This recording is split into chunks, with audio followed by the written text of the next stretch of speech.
हरे कृष्ण। भगवद गीता अध्याय 3 श्लोक संख्या 14।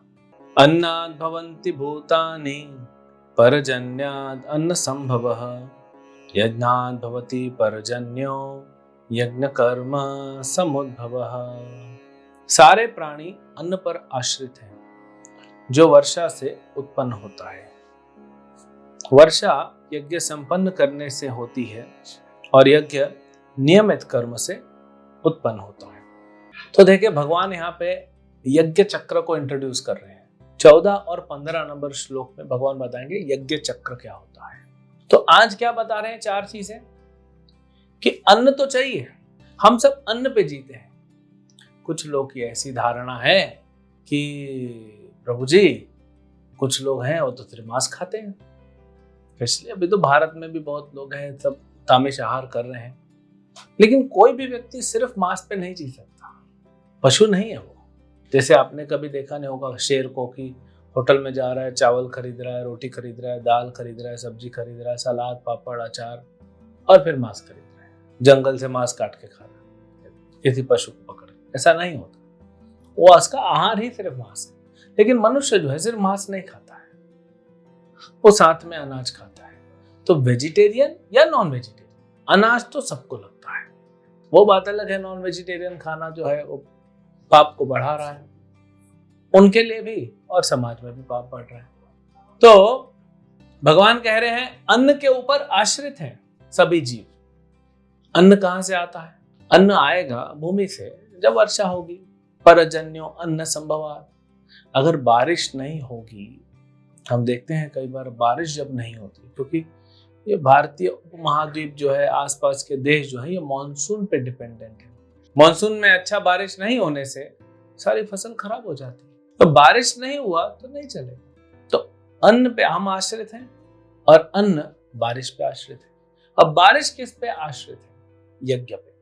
और यज्ञ किस पे आश्रित है? कर्म पे। और अगले श्लोक में बताएंगे भगवान कर्म कहां से आता है। कर्म के बारे में कौन बताता है? वेद बताते हैं, शास्त्र बताते हैं, और शास्त्र जो आते हैं भगवान से आते हैं। तो ये यज्ञ चक्र पूरा होता है। तो ये भगवान ने इतना सुंदर व्यवस्था किया हुआ है कि हमको कुछ करने का जरूरत नहीं। हमको क्या करना है? हमको अपना नियत कर्म करना है। जो कर्म हमारे लिए निर्धारित है शास्त्रों में, वो कर्म हमको करना है। उस कर्म से क्या होगा? वो कर्म अपने आप में यज्ञ है, वो यज्ञ होगा। यज्ञ होगा तो फिर क्या होगा?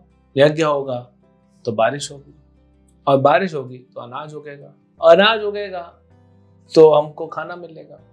भगवान को भोग लगा के हम प्रसाद के रूप में उसको ग्रहण करेंगे तो हमारा जो है शरीर जो है वो बढ़ेगा, उसको शक्ति मिलेगा।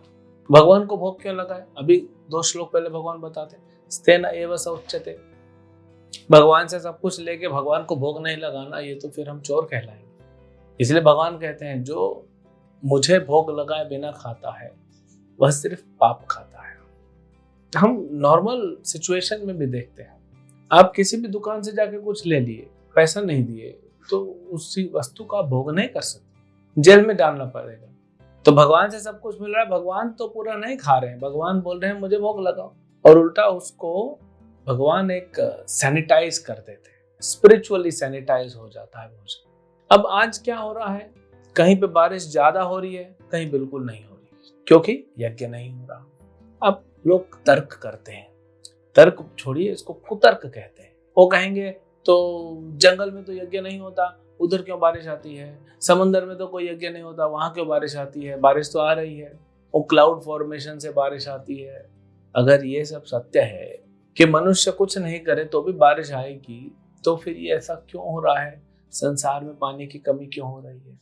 कहीं पे आप देखिए, अभी तो हम गर्मी के मौसम में, बारिश का मौसम आएगा, कहीं इतनी बारिश होगी कि बाढ़ आ जाएगा, और कहीं बिल्कुल बारिश नहीं होगी तो अकाल हो जाएगा।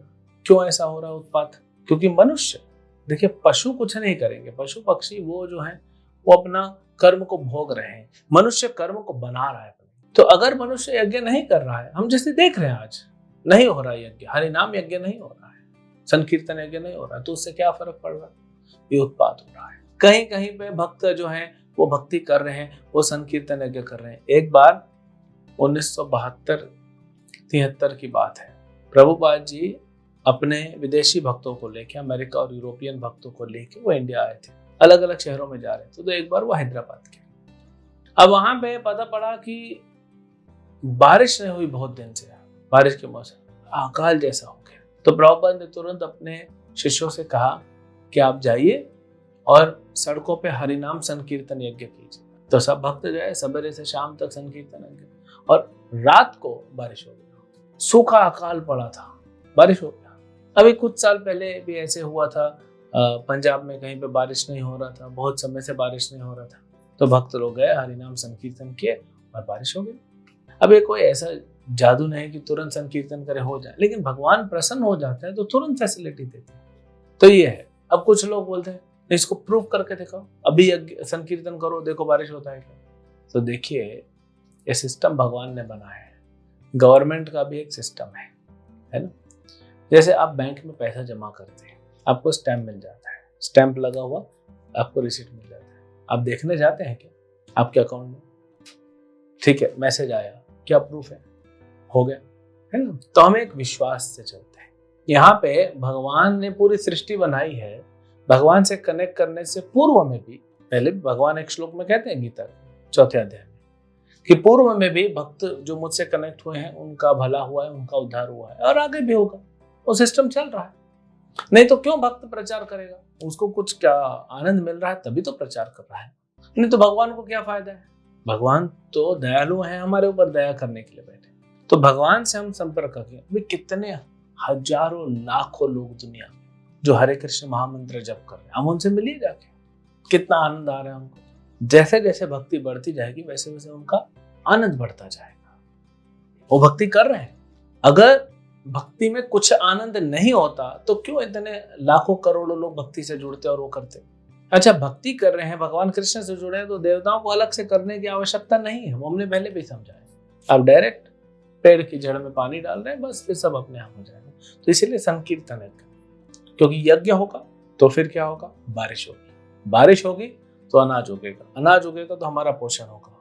नहीं तो हम देखते हैं कितनी दयनीय परिस्थिति है अफ्रीका के देशों में, जहां बारिश नहीं होता, सूखा हुआ है। आपने देखा होगा कुछ वीडियोस, फोटो, कैसे वहां के लोग एकदम सूखे, हड्डियां दिख रही हैं, हड्डियां। ये हालत है। अभी भी भारत में देखिए हीट वेव चल रहा है। इस बार तो जल्दी हीट वेव आ गया, मार्च से ही हीट वेव चल रहा है। कैसा 45 डिग्री 46 डिग्री टेम्परेचर ऑलरेडी पहुंच चुका है, आधे से ज्यादा भारत में। कितना गर्मी है। तो ये अधर्म हो रहा है। धर्म का कार्य कम हो गया, अधर्म का ज्यादा हो गया, तो उत्पात तो होगा।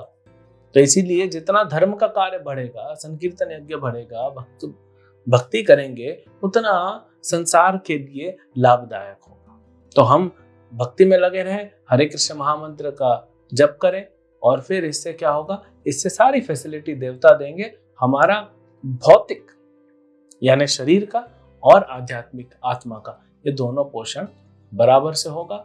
हम शांत रहेंगे, यानी मन शांत रहेगा, बुद्धि जो है वो शुद्ध होगी, और अच्छे से हम भक्ति करके आगे बढ़ते जाएंगे। हरे कृष्ण।